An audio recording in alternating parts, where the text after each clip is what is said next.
अस्सलाम वालेकुम and welcome back to my channel. तो आज की वीडियो बनाने का मकसद ये है कि मैं आपको ये बता सकूं कि आप एसटीएस के टेस्ट यानी जूनियर के इसके अलावा जो भी इंटर बेस्ड पे अक्सर टेस्ट होते हैं एलडीसी यूडीसी, तो उसके लिए आपको किस तरह से प्रिपरेशन करनी है। तो वो चाहे एसटीएस का किसी भी डिपार्टमेंट का टेस्ट ले रहा हो, उसमें कोई वो फ़र्क नहीं है, लेकिन एसटीएस का टेस्ट होना चाहिए। उसके लिए जो आप कहाँ से पढ़ोगे, किस तरह प्रिपरेशन करोगे, तो मैं आपको उसके लिए बता दूं। तो सबसे पहले आपने करना ये है कि मैं आपको अभी इसमें कंप्यूटर पे बताऊंगा कि आपने कहाँ से मटेरियल लेना है। तो सिलेबस जो ज़्यादातर जनरल सिलेबस है ना, तो वो इस तरह से आता है कि 60 नंबर का जो है कंप्यूटर होता है। उसमें एक्सेल, एमएस वर्ड और पावर पॉइंट और जो है वो समझो तकरीबन एमएस ऑफिस पे वो डिपेंड कर रहा होता है। इसके अलावा कुछ सवालात जो है वो हार्डवेयर के होते हैं और कुछ जो है वो सॉफ्टवेयर के हवाले से यार पूछ लेता है। तो ज़्यादा फोकस जो है हमें एमएस एक्सेल, एमएस वर्ड और जो है वो पावर पॉइंट इस पर रखना। पावर पॉइंट से इतने सवाल नहीं आते जितने एक्सेल और वर्ड से आते हैं, क्योंकि वो बेसिक है, वो ऑफिस में काम आते हैं, तो इसलिए उसको ज़्यादा वो एग्जामिन करता है आपसे। तो मैं आपको ये बताऊंगा कि आपने एक्सेल और वर्ड की कहाँ से तैयारी करनी है। वैसे तो आप अगर आपको आपने किया हुआ है एमएस वर्ड या एक्सेल पे आप काम करते हैं तो आपको आइडिया होगा, लेकिन इसके अलावा जो सवालात आते हैं ना, वो थोड़े से टेक्निकल होते हैं। उसके लिए हम प्रिपरेशन के लिए मैं आपको बताऊंगा कहाँ से करना है और किस तरह करना है, ठीक है। इसके बाद आते हैं आपके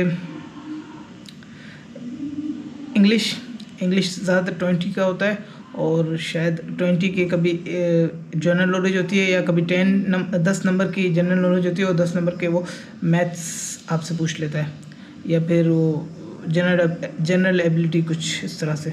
तो जनरल नॉलेज को मैं समझता हूँ कि आपको इतना ज़्यादा फोकस नहीं करना चाहिए। वो ये है कि आपकी नॉलेज जो अब तक आपने पढ़ा हुआ है, तो उसमें से अगर कुछ आ गया तो आ गया। उसके ऊपर अगर आप तो ज़्यादा मेहनत करेंगे ना, वो कहीं से भी पूछ लेगा। करंट अफेयर्स ऐसा कुछ पूछ लेगा कि जो आपने नहीं पढ़ा हो, या कुछ ऐसा पढ़ लेगा जो आपने पास्ट में कभी स्कूल में पढ़ा हो या मैट्रिक में पढ़ा हो या आपकी कभी नज़रों के सामने टीवी से गुजरा हो, तो उस पर आपने फोकस नहीं करना।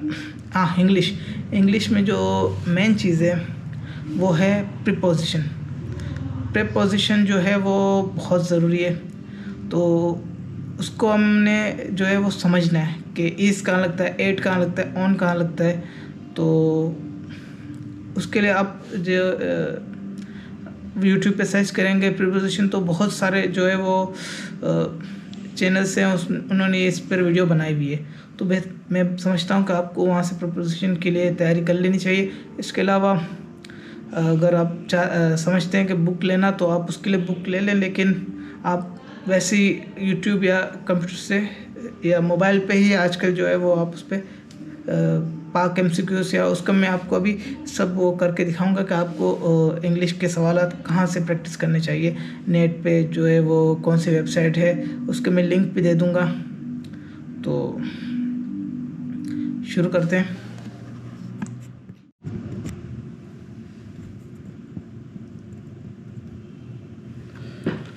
अच्छा, तो हमने सबसे पहले गूगल खोल दिया और उस पर हम लिखेंगे पाक एमसीक्यूज़।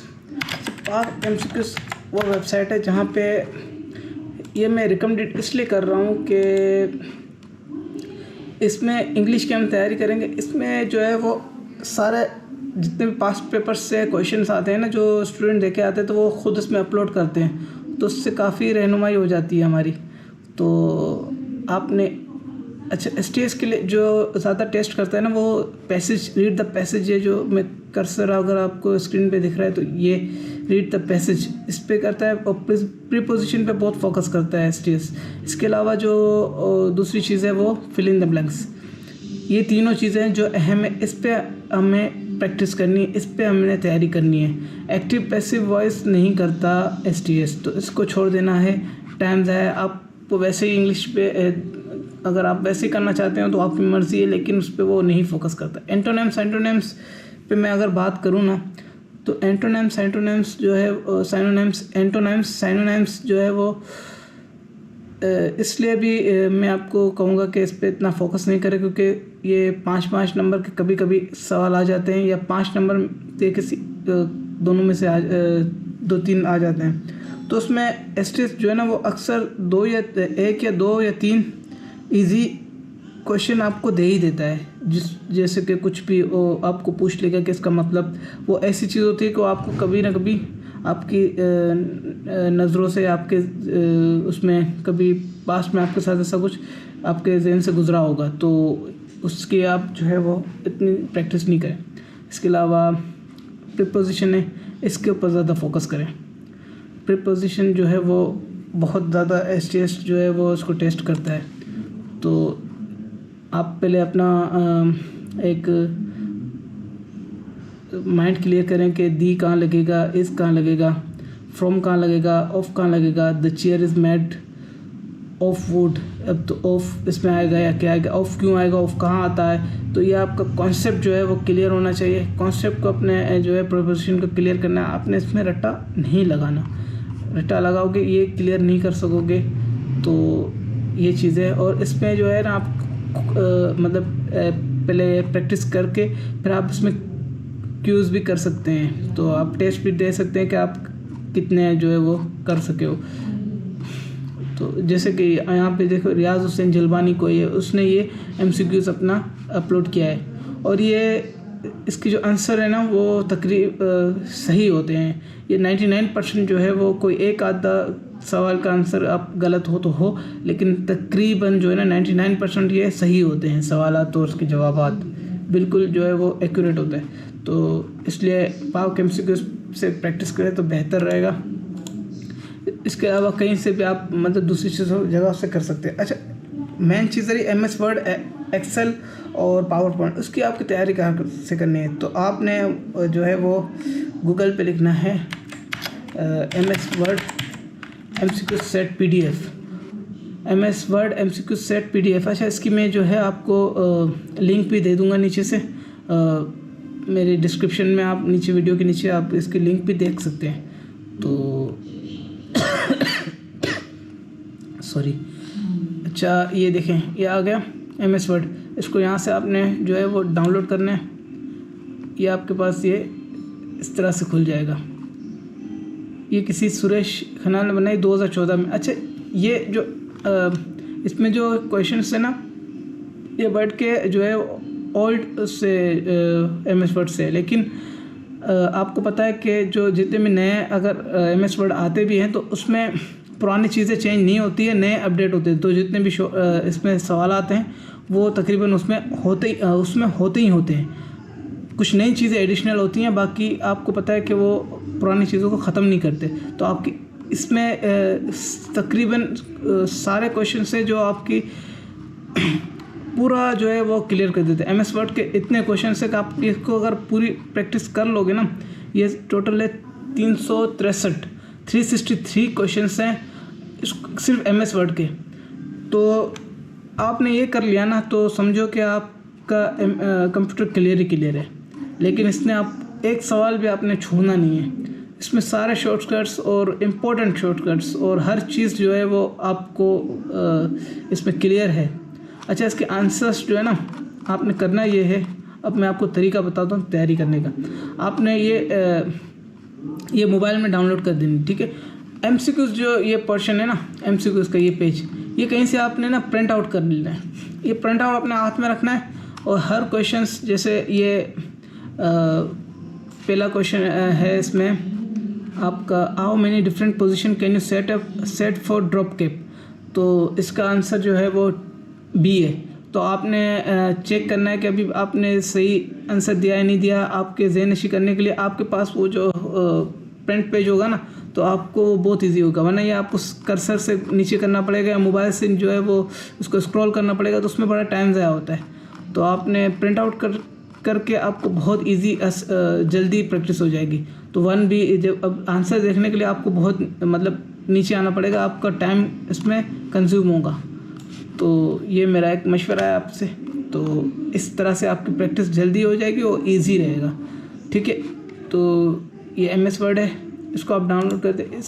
इसके अलावा MS वर्ड, MS एक्सेल पे आ जाओ, वो भी इसी तरह है। MS एक्सेल पे आ गए हम, वो भी बिल्कुल वो इसी तरह है। अब ये डायरेक्ट खुल रहा है, हमने MS वर्ड PDF लिखा तो ये डायरेक्ट खुल रहा है। ये देख लें, होना यही चाहिए। इसमें अभी आप देखें कितने सवाल हैं MS एक्सेल के, 365। तो ये पूरा आपको जो है वो कवर करके दे रहा है एक्सेल। अच्छा, इस चीज़ पे नहीं जाना इसमें कि अक्सर लिखा होगा 2007 या 8 के MS वर्ड का जैसे पूछ रहा होगा, तो ये नहीं समझना कि ये पुराने वर्जन का है या क्या, तो इसमें टेंशन नहीं लेना, ठीक है। अच्छा, बात करते हैं जनरल नॉलेज की तैयारी की। अगर आपने वैसे जनरल नॉलेज की मैंने आपको अभी बताया कि उसके ऊपर आपने इतनी टेंशन नहीं लेनी है, क्योंकि वो इतना ज़्यादा कुछ आता भी नहीं है। और अक्सर जो है ना आप पढ़ के जाते भी हैं ना, तो पाक स्टडीज़ की अगर हम देख लें तो MCQ कहीं से भी जो है पाक MCQ से ही लेना, पाक स्टडीज़ के भी।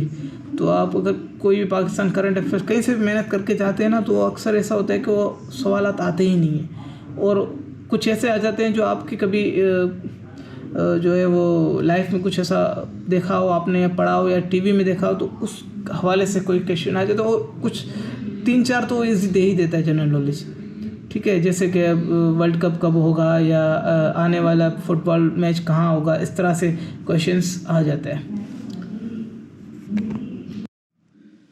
तो ये सब था मटेरियल जो मैं आपको बताना चाहता था कि आपने इजी और बहुत ही जो है वो बगैर पैसे दिए हुए, आपका कुछ भी नहीं जा रहा, आप इजीली घर बैठ के अपनी तैयारी कर सकते हो।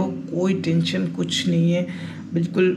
रोज़ के अगर आप 1 या आधा घंटा भी अगर आप प्रैक्टिस करें ना, तो आप ये समझो कि टेस्ट से पहले आप प्रिपेयर कर सकते हो।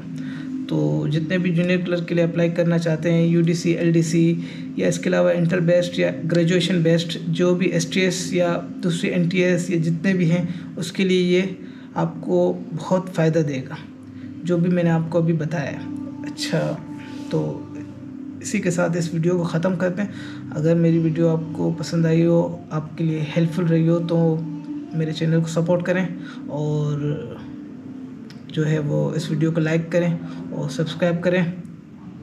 बहुत शुक्रिया।